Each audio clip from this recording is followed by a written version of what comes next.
آج ہم کریں گے سورہ فلق اور سورہ ناس کی ترجمہ اور تفسیر، اور اس میں آپ کو وہ تفصیل بتاؤں گی جو کہ ہمیں صرف قرآن کا ترجمہ پڑھ کے حاصل نہیں ہوتی ہیں۔ یہ دونوں مکی صورتیں ہیں۔ سورہ فلق میں 5 اور سورہ ناس میں 6 آیات ہیں۔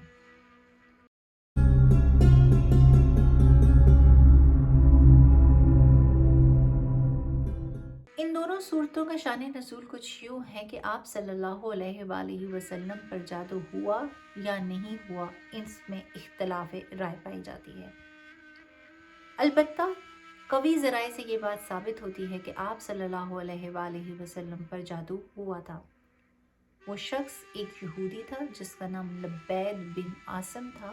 اس نے اور اس کی بیٹیوں نے مل کر نبی کریم صلی اللہ علیہ وآلہ وسلم پر جادو کیا۔ آپ صلی اللہ علیہ وآلہ وسلم کا اس جادو کا اثر ظاہری اعضاء پر تو ہوا، لیکن اس کا اثر ہرگز آپ کی عقل مبارکہ اور قلب و حواس پر نہیں ہوا کہ جس کی بنا پر شریعت کے احکامات میں کچھ بگاڑ پیدا ہو جاتا، یا پھر آپ کوئی غلط حکم جاری کر دیتے یا کوئی فیصلہ فرماتے۔ ایسا ہرگز کوئی منفی اثر نہیں ہوا اس جادو سے۔ نبی کریم صلی اللہ علیہ وآلہ وسلم وقتی طور پر بیمار ہوئے، کچھ عرصہ انتظار فرمایا جتنا اللہ کی مرضی تھی۔ پھر جبریل امین علیہ السلام نازل ہوئے اور انہوں نے بتایا کہ فلان جگہ پر ایک کنواں ہے، اس کنویں میں ایک پتھر ہے، اس پتھر کے نیچے کھجوروں کا ایک گھابا ہے یعنی پھول ہے، اس کے اندر ایک ڈوری ہوگی جس میں 11 گرہیں ہیں۔ اور پھر یہ دونوں صورتیں نازل ہوئیں، کل ملا کے ان میں 11 آیات ہیں۔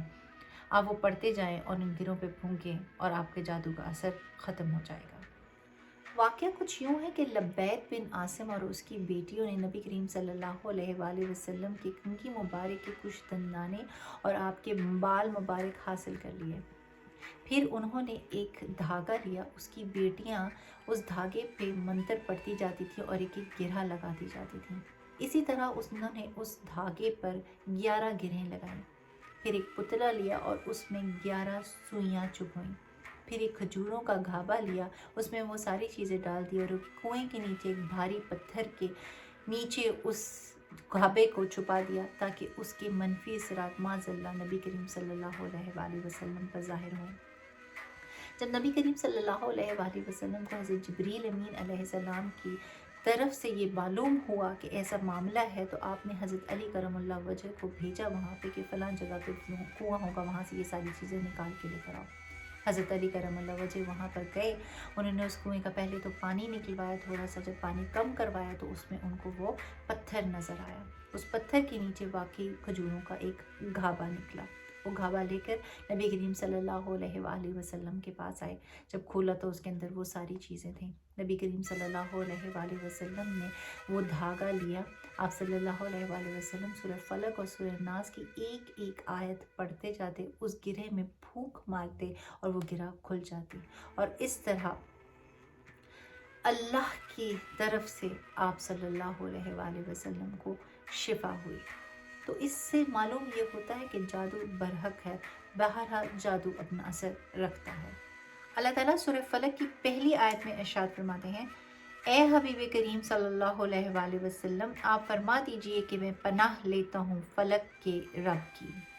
فلق سے مراد ہے صبح کو پیدا کرنے والے رب کی۔ اللہ تعالیٰ سورہ فلق کی دوسری آیت میں ارشاد فرماتے ہیں، اس کی سب مخلوق کے شر سے، یعنی میں صبح کے پیدا کرنے والے رب سے پناہ مانگ رہا ہوں کہ اس کی مخلوق کی طرف سے ہر شر میری طرف متوجہ ہو۔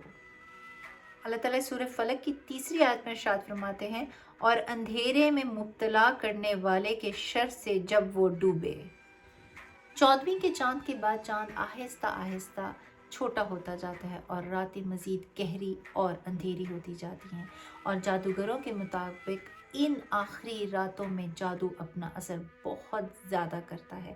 تو نبی کریم صلی اللہ علیہ وآلہ وسلم خاص طور پر یہاں پر ارشاد فرما رہے ہیں۔ اللہ تعالیٰ سورہ فلق کی چوتھی آیت میں ارشاد فرماتے ہیں، اور ان عورتوں کے شر سے پناہ مانگتا ہوں جو گرہوں میں پھونکتی ہیں،